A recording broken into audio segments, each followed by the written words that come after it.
అందరికీ నమస్కారం అండి. నా పేరు గిరిబాబు. నేను విన్మార్క్ కంపెనీలో ఉన్నటువంటి 3-in-1 అనే ప్రోడక్ట్ గురించి చర్చించడానికి వచ్చాను.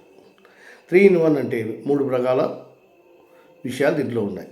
ఏమున్నాయి? 3-in-1లో సీతాఫలం నూనె ఉంది, గానుగ నూనె ఉంది, వేప నూనె ఉంది. ఇవన్నీ కేవలము ఏ విధంగా పనిచేస్తాయంటే దాని మీద చర్చించడానికి నేను చెప్పడం జరుగుతుందండి. ముఖ్యంగా సీతాఫలం ఆయిల్లో మనము ఇన్సెక్టిసైడ్, పెస్టిసైడ్ మాత్రమేగా పనిచేస్తుంది అంటే కాదు. దాంట్లో ఎన్పికే కూడా ఉన్నాయి. నత్రజని, భాస్వరము, పొటాషు, ఐరన్, కాల్షియం కూడా ఉన్నాయి. అంటే సూక్ష్మ పోషకాల ఐరన్ ఉంది, కాల్షియము కూడా ఉంది. అంటే ద్వితీయ పోషకమైన కాల్షియం కూడా దీంట్లో ఉండడం జరుగుతుంది.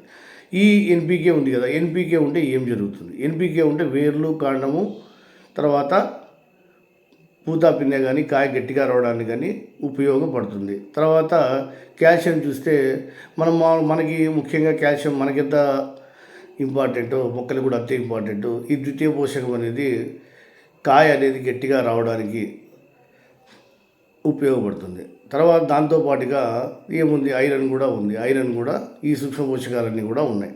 ఇవి ఏమేమి పనికి వస్తాయి? రసం పీల్చే పురుగులకి, లద్దె పురుగులకి, తర్వాత వైట్ ఫ్లైకి, తర్వాత పిండి నల్లికి. ముఖ్యంగా చెప్పుకోవాల్సి వస్తే త్రిప్స్ అనేది పచ్చిమిర్చిలో కాయ వంకరగా పోతుందండి. ఆ కాయ వంకరగా పోయినప్పుడు ఉండేటువంటి దాంట్లో త్రిప్స్ అనేది ఒకటి దానికి పనిచేస్తుంది. తర్వాత పత్తిలో కూడా త్రిప్స్కి పనిచేస్తుంది, క్యాప్సికంలో త్రిప్స్కి పనిచేస్తుంది, పేనుబంకకు పనిచేస్తుంది, పచ్చదోమకు పనిచేస్తుంది. తర్వాత రెడ్ మైట్స్ అంటే ఎర్రనల్లి కూడా పనిచేయడం జరుగుతుంది.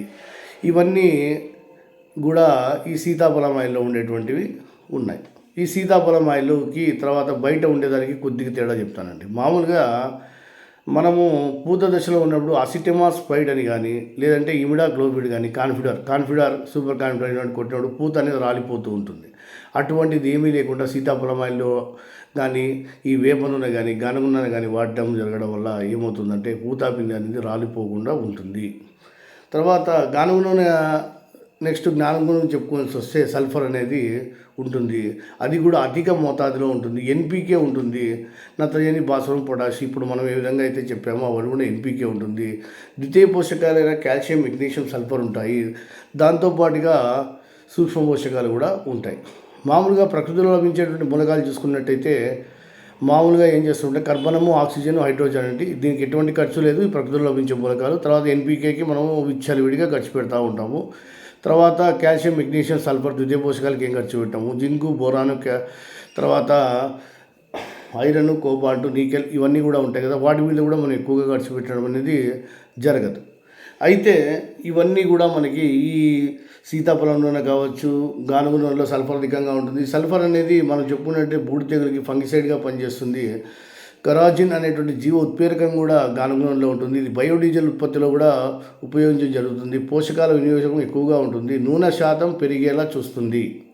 మామూలుగా మనం చూసుకున్నట్టయితే వేరుశనగ వేసినటువంటి వాళ్ళు ఏం చేస్తుంటారంటే ఎక్కువగా సల్ఫర్ వాడుతుంటారు. కాల్షియము, సల్ఫర్ ఎక్కువ వాడతారు. కాల్షియం అనేది పెంకు గట్టిగా రావడానికైతే, దీనికి వచ్చేసరికి సల్ఫర్ అనేది నూనె శాతం అధికంగా రావడానికి ఉపయోగపడుతుంది. దీంట్లో అన్ని రకాలైన సూక్ష్మ పోషకాలు ఉన్నాయి. తర్వాత ఇది శిలీంధ్రాలకు కూడా పనిచేస్తుంది. మామూలు ప్రాథమిక దశలో మనం ఇంతకుముందు చెప్పుకున్నట్టుగా పచ్చ పురుగు, లద్దె పురుగు, తర్వాత ఇన్సెక్టిసైడ్ గాను, పెస్టిసైడ్గా కూడా పనిచేయడం జరుగుతుందండి.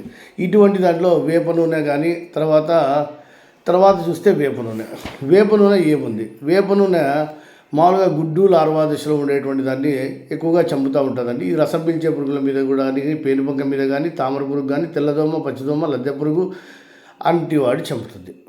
ఇంతవరకు బాగానే ఉంది. బయట దానికి దీనికి తేడా ఏమి అనుకుంటే, మామూలుగా దీంట్లో 2 రకాల పురుగులు ఉంటాయండి. ఒకటి భూమికి ఆరోగ్యాన్ని కలిగించేటువంటివి, భూమి యొక్క సాగును, సారాన్ని పెంచేటువంటివి, కర్బన శాతాన్ని పెంచేటువంటివి కొన్ని పురుగులు ఉంటాయి. అక్షింత పురుగులు కానీ, తేనెటీగలు కానీ, సీతాకోక చిలుకలు కానీ, ఇవన్నీ కూడా చాలా మటుకు మనకు భూమికి కానీ, పంటకు కానీ చాలా మటుకు సాయం చేస్తాయి. అటువంటి దానికి ఉంటుంది. అటువంటివన్నీ కూడా చనిపోకుండా ఉంటాయి. ఇప్పుడు ఇమిడాక్లోపిడ్ కొడతారు, తర్వాత కాన్ఫిడార్, అదే అసిటోసైడ్ కొట్టాడు పూత పిందె రాలిపోతుంది. ఇటువంటి సైడ్ ఎఫెక్ట్స్ ఉంటాయి. ఇటువంటి సైడ్ ఎఫెక్ట్స్ ఎక్కడా ఉండవు. వేప నూనెలో అజాడ్ రక్తం అనేటువంటి, అజాడ్ రక్తం ఇండికా దాని శాస్త్రనామం, అజాడ్ రక్తం అనేటువంటి దాంట్లో పదార్థం ఉంటుంది.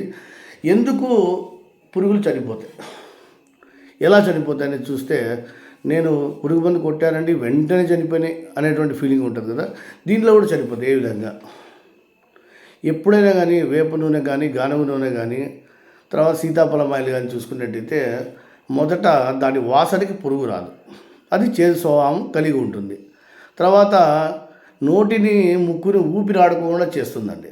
మామూలుగా దానిపైన కైటిన్ అనే చర్మ పొర ఉంటుంది, దాని మీద ఉండేటువంటి శ్వాసకు సంబంధించింది కానీ ఇవన్నీ కూడా నిలుపుదల చేసేస్తుంది. తర్వాత ఎమైత్రిన్ అనేటువంటి హార్మోన్ కూడా దీనిపైన పనిచేస్తుంది. ఎమైత్రిన్ హార్మోన్ మీద కూడా పనిచేసి ఇప్పుడు ఏం చేస్తుంది, ఆకలి లేకుండా చేస్తుంది, ఆడ మగ పురుగు కలవకుండా చేస్తుంది, ఆడ పురుగు గుడ్డు పెట్టకుండా చేస్తుంది, మగ పురుగుకు నంబుసకత్వం అంటే వాళ్ళకు పిల్లలు పుట్టకుండా చేస్తుందంట. ఇది ఏదేది స్పర్శ ద్వారా పనిచేస్తుంది, స్టమక్ మీద పనిచేస్తుంది, తర్వాత మొత్తానికి అయితే చనిపోయేలా చేస్తుంది. ఇది ఏమైనా పంటకు హాని అంటే ఏమీ హాని లేదు. సాయంత్రం పూట పిచికారీ చేస్తే పురుగు ఎక్కువగా బయటకు వచ్చే అవకాశం ఎక్కువగా ఉంటుంది.